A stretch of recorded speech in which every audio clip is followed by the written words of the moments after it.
For the first time this season, some cracks started to appear in Luka Modric's appearance as a 40-year-old superhero.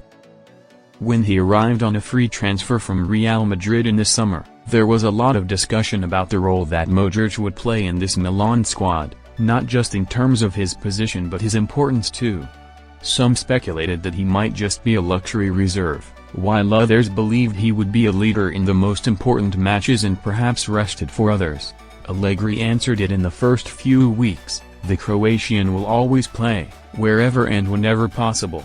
This will only be proven more this weekend, with him likely to start a fourth successive game, where his minutes have been ridiculous in each. What the data says. Modric's preparatory work before and after games is obsessive, and that is why he is able to keep going at the highest levels at an age when many are already a few years into retirement from professional football. In 2025-26 so far, the former Spurs man has played 10 of Milan's 11 games across all competitions. He has started 9 games, and has played the entirety of 7 matches. The result: a total of 809 minutes played, making him the 6th most used outfield player by Allegri.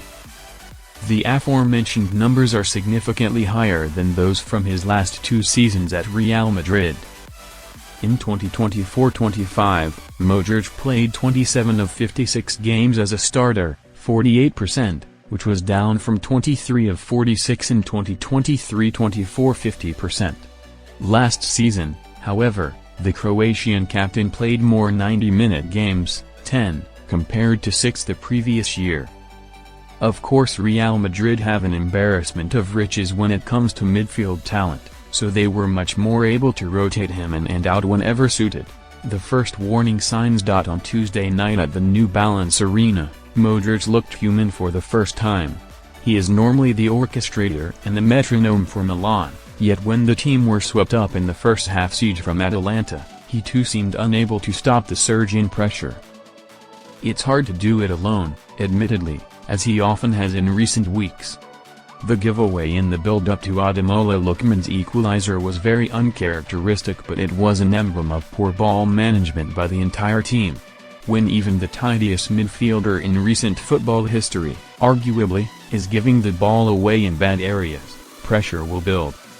Modric had a 70% pass completion rate in Atalanta's half. He completed just 1/3 of attempted long passes and 0-3 crosses. He lost over 50% of his ground duels, was dribbled past 3 times, lost possession 9 times and didn't manage a shot, while his touch count was down 2. That being said, he also had a 92% pass completion rate generally, managed a couple of interceptions, blocked 1 shot and had 7 recoveries. He also wasn't given much help positionally, often being left isolated on an island by Samuel Ritchie and Youssouf Fofana.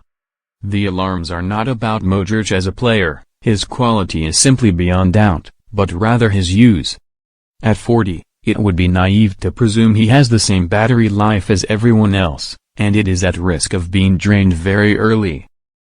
The returns of Arden Jashari and Adrian Rabiot should help, as should Ritchie hopefully finding some form and confidence, because playing 191 minutes inside 5 days is not an ideal solution for anyone.